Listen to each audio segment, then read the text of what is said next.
So guys, जब से Roman and shield से अलग हुए थे और उसके बाद से उनके सिंगल सुपरस्टार के रूप में जो टॉप लेवल जो मेन इवेंट पूछे वो शुरू हो गया था। और वही एक टाइम से जब हमने बिग डॉग वाले कैरेक्टर को पहली बार देखा था WWE के अंदर। और वो पुश WWE ने क्यों दिया था वो तो मैंने आपको बता दिया था अपनी वीडियोस में कि शील्ड की वजह से रोमन एंड बहुत ज़्यादा पॉपुलर हो गए थे फैंस के बीच। लेकिन क्या होता अगर रोमन एंड ने कभी द शील्ड ज्वाइन करी ही नहीं होती और द शील्ड हमें कभी WWE में देखने को मिलती ही नहीं।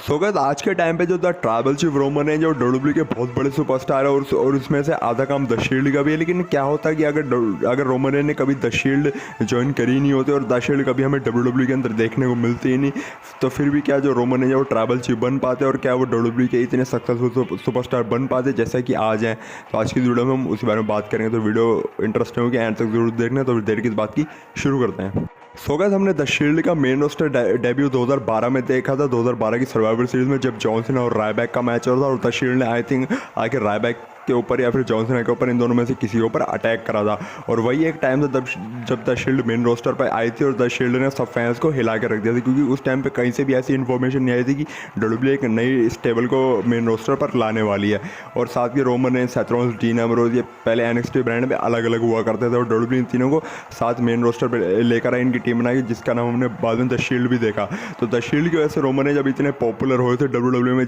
जिसके बाद से द शील्ड टूटने के बाद से हमने रोमन एज का बिग डॉग सुपरस्टार के रूप में सिंगल्स पुश देखने को मिला था WWE के अंदर। और वो पुश WWE ने इसलिए दिया था ना, मैंने आपको बताया था कि जो रोमन एज है वो शील्ड की वजह से इतने पॉपुलर हो गए, तो इसलिए WWE रोमन एज को कंपनी का नेक्स्ट फेस बनाना चाहती थी। लेकिन क्या होता है कि जो रोमन एज अगर वो द शील्ड मतलब द शील्ड में होते ही नहीं, वो द शील्ड ग्रुप को ज्वाइन करते ही नहीं, तो फिर जो द शील्ड का एक्सपोजर है वो रोमन एज को नहीं मिल पाता।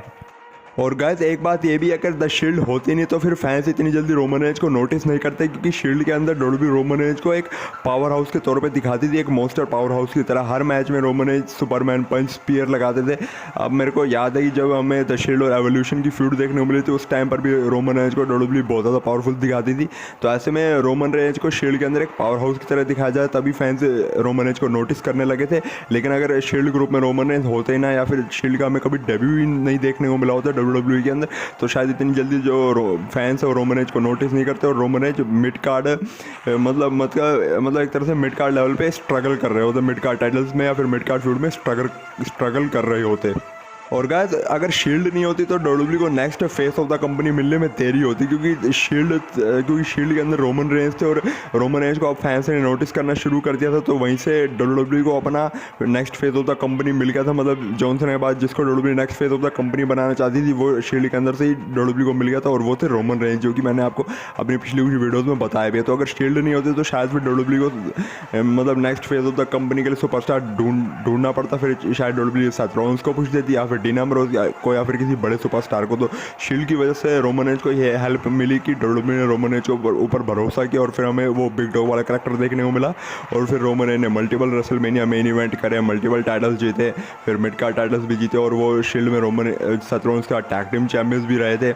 लेकिन अब शील्ड की तो चलो बात अलग है। अब रोमन एज के बिग डॉग वाले कैरेक्टर में फैंस ने ज़्यादा पसंद नहीं करता, मतलब मिक्स्ड रिएक्शन थे, लेकिन रोमन एज अचीवमेंट बहुत सारी आ गई थी। और गाइस, अगर शील्ड नहीं होती या फिर रोमन ने कभी शील्ड ज्वाइन ही नहीं करी होती, फिर तो बिग डॉग कैरेक्टर WWE में कभी एग्जिस्ट करता ही नहीं, क्योंकि शील्ड की वजह से रोमन इतने WWE में पॉपुलर हुए थे, उनकी पॉपुलैरिटी इतनी बढ़ गई थी, फैंस उनको पसंद करने लगे थे। तो WWE ने तभी रोमन के ऊपर भरोसा करके उनको नेक्स्ट फेज मतलब नेक्स्ट कंपनी का सबसे बड़ा फेज बनाने की सोची थी आफ्टर जॉन सीना, और तभी वो बिग डॉग वाला कैरेक्टर सामने आया था। लेकिन अगर रोमन ने शील्ड ज्वाइन करी नहीं होती या फिर शील्ड एग्जिस्ट ही नहीं करती, तो फिर जो रोमन एज का बिग डॉग वाला कैरेक्टर है वो भी हमको कभी WWE में देखने को मिलता ही नहीं, मतलब वो भी एग्जिस्ट नहीं करता। और गाइस, अगर WWE में शील्ड ही नहीं होती या फिर शील्ड में रोमन रेंज नहीं होते, तो फिर सेथ रॉलिंस का जो बिट्रेयल एंगल है, जो शील्ड को उन्होंने धोखा दिया था, वो हमें इतना आइकॉनिक देखने को मिलता है नहीं। क्योंकि खुद ही सोचो, अगर रोमन रेंज के अलावा वहाँ पर कोई और सुपरस्टार होते जिसको WWE इतना मतलब बढ़िया बुक ना करती रोमन रेंज की तरह, या फिर जिसको फैंस इतना नोटिस ना करते, तो फिर अगर सेथ रॉलिंस उसके ऊपर स्टील चेयर से अटैक करते जैसे उन्होंने रोमन रेंज के ऊपर करा, तो वो जो मतलब बिट्रेयल एंगल था वो इतना आइकॉनिक नहीं लगता, क्योंकि वहाँ पर रोमन रेंज को ऑलरेडी फैंस पसंद करने लग गए थे। तो इसलिए वो वाला जो एंगल है वो बहुत ज़्यादा आइकॉनिक लगा था। तो अगर रोमन रेंज शील्ड में नहीं होते तो फिर जो सेथ रॉलिन्स का बीटरल एंगल है वो इतना आइकॉनिक नहीं देखने को मिलता, और फिर जो सेथ रॉलिन्स तो शील्ड के बाद आगे चल के इतने बड़े सुपरस्टार नहीं बन पाते। मतलब कि आपको पता है कि जब शील्ड से मतलब जब शील्ड को बीटरल कर दिया था रॉलिन्स ने, उसके बाद आपको पता है कि जो डब्ल्यूडब्ल्यूई और सेथ रॉलिन्स को टॉप हील बनाने के रास्ते पे चलने लग गई थी। सेथ रॉलिन्स को डब्ल्यूडब्ल्यूई मतलब कंपनी का सबसे बड़ा हील बनाना चाहती थी, मतलब टॉप हील बनाना चाहती थी। तो बस गाइस आज की वीडियो नहीं सकती। आई होप आपकी वीडियो ज़रूर अच्छी लगी हो तो लाइक करें, तो कमेंट चैनल कमेंट पे आप लोग जो अपने थॉट्स बता सकते हो कि, और ये भी बताने कि आपको ऐसा सच में लगता है कि अगर शील्ड नहीं होती तो आज रोमन रेंज इस पोजीशन में नहीं होते डब्ल्यूडब्ल्यूई में, मतलब इतने पॉपुलर नहीं होते, इतने सक्सेसफुल नहीं होते। बाकी अगर आप लोग चैनल पर नहीं तो चैनल को सब्सक्राइब करके बेल आइकन कॉल पर प्रेस कर लो, क्योंकि इस चैनल पर रेसलिंग कंटेंट आता रहता है और ऐसी भी कुछ यूनिक वीडियोस कभी कभार आ जाती हैं। तो अगर आप लोग रेसलिंग के बड़े वाले फैन तो जरूर से चैनल को सब्सक्राइब करके बेल आइकन कॉल पर प्रेस कर सकते हो। बाकी मैं मिलता हूँ आपसे नेक्स्ट वीडियो में, तब तक के लिए बाय बाय, टेक केयर।